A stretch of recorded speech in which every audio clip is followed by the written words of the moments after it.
আসসালামু আলাইকুম ওয়া রাহমাতুল্লাহ। সবাই কেমন আছেন?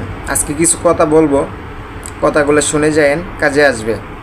নাম্বার 1, দেবর কখনো ভাই হতে পারে না, একটু চান্স দিলেই বুঝতে পারবেন। নাম্বার 2, শালি কখনো বোন হতে পারে না, একটু আড়ালে গেলেই বুঝতে পারবেন।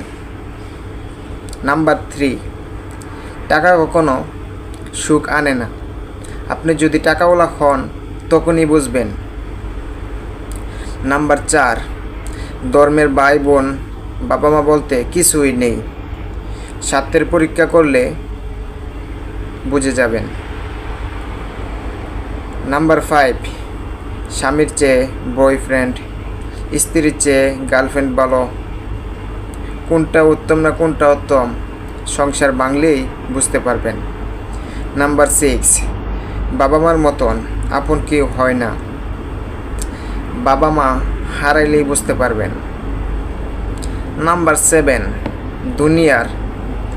দুনিয়ার সম্পদের বড়ই পরিণতি হয় জাহান্নাম, দুনিয়ার সম্পদ বড়ই পরিণতি হয় জাহান্নাম, মারা গেলে বুঝবেন। এগুলো শুধুমাত্র শয়তানের কৌশল ব্যতীত আর কিছুই না, এগুলো মাত্র শয়তান কৌশল ব্যতীত আর কিছুই হতে পারে না।